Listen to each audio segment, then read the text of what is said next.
ഈ വേനൽക്കാലത്ത് നമ്മുടെ മനസ്സിനെയും ശരീരത്തെ ഒരേപോലെ തണുപ്പിക്കുകയാണ് റീഫ്രഷ് കൂൾ ഹബ്. പഠനത്തിനോടൊപ്പം ഒഴിവു സമയങ്ങളിൽ റീഫ്രഷ് എന്ന സംരംഭവും മുന്നോട്ട് കൊണ്ടുപോവുകയാണ് മനീഷ്. റീഫ്രഷ് എന്ന കൂൾ ഹബിലേക്ക് എത്തിച്ചേർന്നത് 2010-ലാണ്.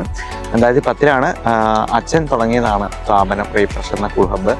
ഏകദേശം ഇന്ന് ഇത്ര വർഷങ്ങൾ പിന്നിടുമ്പോൾ ഒരു 4-5 ബ്രാഞ്ചോളം നമുക്കിപ്പോൾ നിലവിലുണ്ട്. അത് 3 തന്നെ നമ്മൾ സ്വന്തമായിട്ട് തന്നെ നടത്തുകയാണ്. ബാക്കി 3 നമുക്ക് ഫ്രാഞ്ചൈസിയിലേക്ക് കൊടുത്തേക്കുമാണ്. ഫ്രാഞ്ചൈസിയാണ് നോക്കി നടത്തുന്നത്. റീഫ്രഷ് എന്ന സ്ഥാപനത്തിന് പിന്നിലുള്ള കഥ ഇത്രയാണ്. ഏകദേശം പറയുകയാണെങ്കിൽ അതിൻ്റെ ചരിത്രങ്ങൾ പരിശോധിക്കുകയാണെങ്കിൽ നമ്മളെ സംബന്ധിച്ചിടത്തോളം പ്രധാനമായിട്ട് അവിടെ ഇപ്പോൾ ചെയ്യുന്നത് ഷേക്കും ജ്യൂസുകളും മാത്രമാണ്. ഏകദേശം ഒരു ഫ്രാഞ്ചൈസി ഉൾപ്പെടെ നമുക്കൊരു 10-15 സ്റ്റാഫുകളോളം ഓൾറെഡി വർക്ക് ചെയ്യുന്നുണ്ട്. ഇതിനെ സംബന്ധിച്ച് ഏറ്റവും വലിയ ഗുണം ഇത്രയും കുടുംബങ്ങളിൽ നമ്മളും അംഗമായി കഴിഞ്ഞു എന്നത് തന്നെയാണ് റീഫ്രഷിൻ്റെ ഏറ്റവും വലിയ പ്ലസ് പോയിൻ്റായിട്ട് ഞങ്ങൾ കാണുന്നത്. കസ്റ്റമേഴ്സിൻ്റെ സാറ്റിസ്ഫാക്ഷനാണ് നമുക്ക് ഏറ്റവും വലിയ പ്രോഫിറ്റായിട്ട് ഞങ്ങൾ കണക്ക് കൂട്ടിയത്. അതുകൊണ്ട് തന്നെയാണ് റീഫ്രഷ് എന്ന സ്ഥാപനം ഇത്ര പെട്ടെന്ന് വളരാനുണ്ടായ സാഹചര്യം. അത്യാവശ്യം നല്ല കോമ്പറ്റീഷനുള്ള മേഖല തന്നെയായിരുന്നു. ഈ മേഖലയിലേക്ക് കടന്നു വന്നപ്പോൾ ഒരുപാട് സ്ഥാപനങ്ങളുണ്ട്. അപ്പോൾ അവർക്കിടയിൽ വളർന്നു വരിക എന്നത് ശ്രമകരമായ ഒരു കാര്യം തന്നെയാണ്. അപ്പോൾ നമ്മളെ സംബന്ധിച്ചിടത്തോളം അവരെ നെഗറ്റീവ് വശങ്ങൾ ഞങ്ങൾ പോസിറ്റീവ് വശങ്ങളാക്കി മാറ്റുവാൻ റീഫ്രഷ് കൂടുതൽ ശ്രമിച്ചു. പ്രത്യേകമായിട്ട് പറയുമ്പോൾ കസ്റ്റമറുമായിട്ടുള്ള റിലേഷൻഷിപ്പ് മെയിൻറ്റെയിൻ ചെയ്യാൻ ഞങ്ങൾ ഏറ്റവും ശ്രദ്ധ കൊടുത്തതാണ്. സ്റ്റാഫുകൾക്ക് ഞങ്ങൾ ട്രെയിനിങ് കൊടുക്കുന്ന ആദ്യത്തെ കാര്യം എന്ന് പറയുന്നത് കസ്റ്റമേഴ്സിൻ്റെ അടുത്ത് എങ്ങനെ വേണം ഡീൽ ചെയ്യാൻ എന്നത് തന്നെയാണ്. കാരണം പലരും വരുന്നത് പല ക്യാരക്ടറാണ്. പല കുടുംബങ്ങളിൽ നിന്നും പല ക്യാരക്ടറുകളാണ്. ഒരു കുടുംബത്തിൽ നിന്ന് ഒരു 5 പേരുണ്ടെങ്കിൽ 5 ക്യാരക്ടറാണ്. അപ്പോൾ 5 പേര് വന്നിട്ട് നമ്മുടെ കടയിൽ വന്നിട്ട് സ്ഥാപനത്തിൽ വന്നിട്ട് ഓർഡർ ചെയ്യുന്ന ജ്യൂസ് ഐറ്റം 5 തരത്തിലുള്ളതായിരിക്കും. ഈ 5 ഐറ്റങ്ങൾ എടുക്കാൻ വേണ്ടി അത്രത്തോളം നമുക്ക് സമയം എടുക്കും.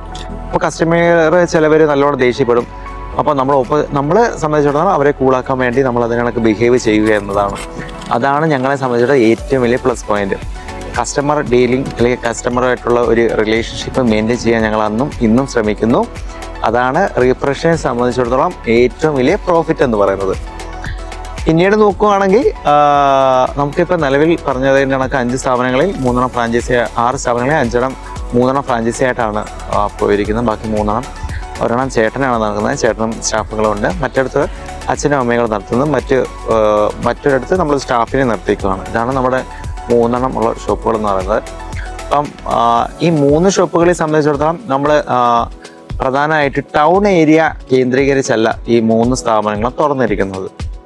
നമ്മൾ കുറച്ച് അൺഡെവലപ്ഡ് ആയിട്ടുള്ള ഒരു റൂറൽ ഏരിയ നോക്കിക്കൊണ്ട് ആണ് നമ്മുടെ സ്ഥാപനം തുടങ്ങിയത്. പ്രധാനമായിട്ട് നമ്മൾ ഈ ട്രാഫിക് ഒഴിവാക്കുക, അല്ലെങ്കിൽ പാർക്കിംഗ് സൗകര്യങ്ങൾ, ഒരു സൈലൻ്റ് ആയിട്ടുള്ള അറ്റ്മോസ്ഫിയർ കിട്ടുക എന്നതാണ് റീഫ്രഷിനെ സംബന്ധിച്ചിടത്തോളം ഏറ്റവും വലിയ പ്ലസ് പോയിന്റ് ആയിട്ട് ഞങ്ങൾ കണ്ടിരുന്നത്. അപ്പോൾ അത് ഒരു മുൻകൂട്ടി ഒരു ഒബ്സർവേഷൻ ഉണ്ടായതുകൊണ്ട് തന്നെയാണ് ഞങ്ങളുടെ ഫാമിലിക്ക് ഒരു ഒബ്സർവേഷൻ ഉണ്ടായതാണ് അതങ്ങനെ മെയിൻറ്റെയിൻ ചെയ്യാൻ വേണ്ടി ശ്രമിച്ചത്. അപ്പം കസ്റ്റമർ നമ്മളിലേക്ക് എത്തിച്ചേരുക. അപ്പം ഒരു ടൗണിൽ തുടങ്ങുകയാണെങ്കിൽ കസ്റ്റമർ പെട്ടെന്ന് വരികയാണെങ്കിൽ ട്രാഫിക് സിഗ്നൽ അങ്ങനെയൊക്കെ കാര്യങ്ങളുണ്ട്. അപ്പോൾ അത് അവരെ സംബന്ധിച്ചിടത്തോളം നമ്മളെ സംബന്ധിച്ച് വളരെ ബുദ്ധിമുട്ടാണ്. കാരണം ഇന്നത്തെ കാലത്ത് പാർക്കിങ്ങിനാണ് ഇമ്പോർട്ടൻ്റ് കൊടുക്കണം എന്നൊരു മെത്തേഡ് ഞങ്ങൾ സജസ്റ്റ് ചെയ്തു. അതുകൊണ്ട് തന്നെ ഞങ്ങൾ റൂറലായിട്ടുള്ള ഒരു ഗ്രാമീണ മേഖലയിലാണ് എല്ലാ സ്ഥാപനങ്ങളും ഞങ്ങൾ പടുത്തുയർത്താൻ വേണ്ടി ശ്രമിച്ചത്. അങ്ങനെയുള്ള സ്ഥലം കണ്ടെത്തി അവിടെ ഈ ഒരു സ്ഥാപനം ഞങ്ങൾ സ്റ്റാർട്ട് ചെയ്തു. അപ്പോൾ അങ്ങനെ കസ്റ്റമേഴ്സ് ഞങ്ങളിലേക്ക് എത്തിച്ചേരുവാൻ വേണ്ടിയുള്ള മാർഗങ്ങൾ ഞങ്ങൾ ചെയ്തു.